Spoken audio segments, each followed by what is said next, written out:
Turn to God and pray. Worship. Di ba? Alam ni Lord yung gagawin niya para matulungan ka. Nasa Kanya lahat ng kapangyarihan. Nasa Kanya lahat ng resources. All you have to do is to believe. And I will end with this. Sabi dito, 2 Chronicles 20, verse 29. Sabi diyan, the fear of God came on all surroundings. Kingdoms, when they heard how the Lord had fought against the enemies of Israel, sabi, and the kingdom of Jehoshaphat was at peace, for his God had given him rest on every side. Dito, natakot yung mga kingdom na nakapalibot sa Israel. Grabe, no? Tinutulungan sila ni Lord. Kahit na minamaliit ang Israelita, inaangat sila ni Lord. Alam nyo kahit ngayon, bakit ang Israel napakaliit na bansa yan? Makikita mo, ang lalaki ng mga kalaban yan. Ito para durugin lang sila isang iglap. Pero bakit ngayon? Hindi naman nangyayari. Pinoprotektahan ng Diyos. Amen po ba? Ako bata pa lang ako, dati, madalas ko naririnig yan kahit anak ako ng pastor, madalas ko naririnig yan. Minsan sa kamag-anak pa namin, minsan may mga word na, alam niyo, may isang panlalait, pagmamaliit, di ba? Kapag pinaniwalaan mo pala yun, minsan tumatak din sa isip ko yun. Na si dati ganito, ganito lang, nangihinig ganyan, blessing, kapos, di ba mga ganyan? Naririnig ko yan, bata pa lang ako. Minsan, nag-iisip ka ako na, Lord, ayaw na magpastor. Kasi yung tatay ko, ganito, naririnig ko sa iba. Nakikita ko nga din, may time, nakikita ko umiiyak si daddy. Bakit? Kasi minsan pambili ng bigas, wala kami. Tapos minsan maririnig ko pa sa kamag-anak ko, ganito, ganyan. May mga panlalait. Minsan ini-invade ka. Parang ang liit ng tingin sa'yo ng sarili mo, ang liit ng tingin sa'yo ng ibang tao. Nakaranas din ba kayo ng ganyan sa buhay niyo? Kapag pinaliwalaan mo pala yan, yung panlalait na sa'yo na yan, nagiging seed yan eh. Alam mo, nagiging seed, nagpupos ng bitterness sa puso mo. And eventually, kapag hinayaan mo, magiging ganun ka rin sa sinasabi nila. Parang seed yan eh, parang curse yan eh. Na kapag hinayaan mo, parang kaaway yan, padatapain ka niyan. Mawawalan ka ng success, ng victory sa buhay mo. Nagpupos ng bitterness sa puso. Magiging ganun ka rin, na walang mangyayari sa buhay mo. So hanggang ganyan ka na. Alam mo, dumadating yung mga salitang galing sa kalaban. Alam mo, ang gagawin ng kalaban sa'yo, freeze ka. Di ba? Ang gagawin ng kalaban sa'yo, mamaliitin ka. Di ba? So naalala niyo si David at si Goliath. Mamaliitin ka sa kaya mong gawin. Hanggang ganyan ka na lang eh. Ganyan ang kalaban. Tatakutin ka. Dumarating yung mga salitang galing sa kalaban niya. Ganyan din sa Israel. Halos durugin na nga sila eh. Gusto silang maliitin, gusto silang durugin. Marami silang kalaban until now. Pero nakita po natin dito kung paano silang pinahalagaan ng Diyos. Dahil marunong silang sumamba, marunong silang magpuri. Di ba? Napakaganda po ng lesson dito na tinuturo sa atin. Darating yung mga salita ng kalaban na hanggang ngayon, living testimony ng bansang Israel yan. Kahit ang liit na bansa, gusto pagtulungan durugin ang karaling bansa, hindi mo nangyayari. Alam mo, may mga bagay na hindi mo mapipigilan. Masakit man mga salita nila sa'yo, mga panlalait sa'yo, na minsan hanggang ngayon tumatatak sa isipan mo, mula pagkabata mo. Kapatid, mas maniwala ka sa salita ng Diyos. At hindi sa salita ng tao ka lang maniwala. Yan yung magda-down kasi sa'yo. At that time, at that very moment, naniwala ko sa salita ng Diyos. At alam ko, pinagpala naman ako ni Lord. Hanggang ngayon, testimony ko ito sa Panginoon. Pinagpala yung pamilya ko dahil sumunod ako sa Diyos. Palapakan niyo nga si Lord. Alam niyo sa verse 13, sabi dito, and the kingdom of Jehoshaphat was at peace. Sabi, maaaring hanggang ngayon paulit-ulit yung mga salita na negative, minsan nakakain sa'yo. Mga salitang nagdudulot ng doubt sa buhay mo, ng worries sa buhay mo. Ini-invade yan, i-invade yung isipan mo. So listen to this, if that worry, if that doubt, at na nagkukos ng kaguluhan sa isip mo na yan, alam mo, gawin mo, evict them. Evict, tanggalin mo yan. Hindi yan nakakatulong sa'yo. Tanggalin mo yan sa isipan mo. Magtiwala kang muli kay Lord. Kaya kang baguhin ng Panginoon. Kaya kang bigyan ng tagumpay ni Lord sa buhay mo. I want you to close your eyes right now. Alam ko kinakausap na kayo ng Panginoon sa oras na ito. And who among you here na may invasion na nangyayari sa buhay mo? Invasion ng karamdaman ba yan? Kinakain ka ng takot? Kinakain ka ng pangamba? Kinakain ka ng pag-aalala? Hindi mo alam ang mangyayari sa'yo? Before tayo manalangin ng ibang bagay, mananalangin muna tayo para sa sarili nating security. Sino dito sinasabi mo na, Lord, I want to believe in you. Maybe this is your first time or nagsisimula ka pa lang kay Lord. I want you to lead in prayer. Kapatid, yung prayer nito napakasimple, pero ito yung prayer na babago ng buhay mo. Simpleng panalangin nito, pero malaki ang magagawa nito sa buhay mo. Sige, habang nakatingin ka, pwede ka sumunod sa akin sa panalangin. Just tell it to Jesus. Repeat after me. Lord Jesus, come into my life. I surrender my heart to you. I admit that I am a sinner, but I believe that you are my Savior. Lord, starting today, be the Lord of my life. Save me. In Jesus' name. Amen. Hallelujah. Sa bawat isa na nandito ngayon nakaranas ng ganitong sitwasyon, itaas mo si Lord. Itaas mo si Lord muli sa buhay mo. Manalangin ulit, sumamba ka ulit sa Panginoon. Sige, tatayo tayo lahat. Hallelujah, sa oras na ito. Nais ko muna, bago tayo mag-close, nais ko muna sumamba tayo sa Panginoon. Magpuri tayo ngayon sa Panginoon. Awitin natin yung kinanta natin kanina. Hallelujah. Taas mo ang Panginoon, sumamba tayo sa Panginoon. Maaaring sa mga may kabigatan ngayon na hindi mo alam yung gagawin mo, maybe may kinalaman po yan sa finances, may kinalaman yan sa health mo, karamdaman mo na yan, o sa negosyo mo, or sa sarili mo, or provision sa buhay mo ngayong oras na ito. I want to pray for you, kapatid. Alam ko meron kang prayer request ngayon sa Panginoon. Sige, ilapit mo na yan sa Panginoon. Father, in the name of Jesus, lumalapit kami ngayon sa iyo, and we believe in you, Panginoon. Sinabi mo sa iyong salita, if you believe, you will receive what you ask for in prayer. Lord, maniniwala kami muli sa iyo ngayon. Mararanasan mo ang sagot ng Panginoon ngayon, kapatid, sa panalangin mo. May karamdaman ka ngayon, I pray now. Hallelujah. Lord, you are our greatest physician, Panginoon. I declare healing. Hallelujah. Sige, manalangin ka ngayon sa Panginoon. Heal this person, Panginoon. Touch this body, Panginoon, na lumalapit sa iyo. Oh, believe that God can heal you. Hallelujah. I rebuke sickness, Panginoon, sa oras na ito. Lumalapit kami sa iyo. I rebuke this poverty na matagal na siyang ini-invade, Panginoon, ng anak mo na ito. Hallelujah, sa buhay niya. Bless the work of His hand. Lord, lumalapit kami ngayon sa iyo. Bigyan mo siya ng vision, Panginoon. Hallelujah. I pray, God, for peace right now. Hallelujah. Huwag mo i-deny ang problema mo.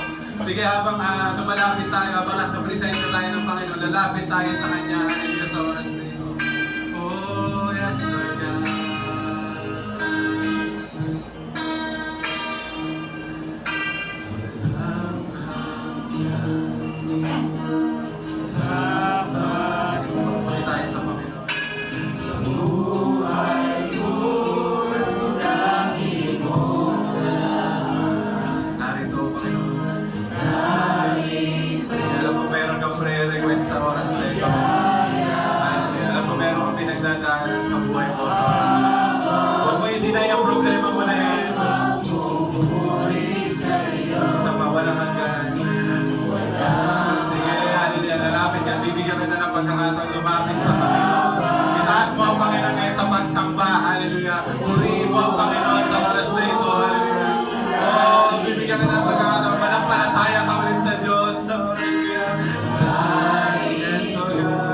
Itaas mo ang pangalan ng Panginoon over that sickness.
Diyos, dahil ngayong oras na ito, may pinapagaling ka, Panginoon.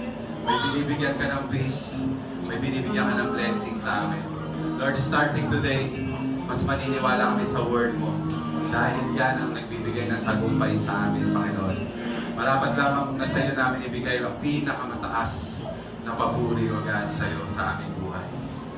Yes, O God, hallelujah. Sige, sa mga oras na ito, pwede mo pang itaas uli yung kamay mo. Hallelujah. Seselyohan natin yung ating mga napakinggan and let us ask God right now to bless you. Kapag bless ang isip na yan, kapag bless ang puso mo na yan, kasunod yan, magiging bless yung buhay mo.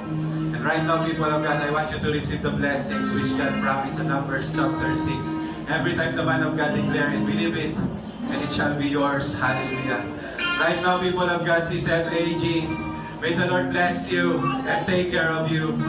May the Lord be kind and be gracious to you. And may the Lord look on you in favor and give you peace. Lord, we receive all of these blessings, Panginoon, sa oras na ito. In the mighty name of Jesus, our Lord. Everybody say, Amen. Palapakan natin ang Panginoon. Hallelujah. Panginoon, sa oras na ito.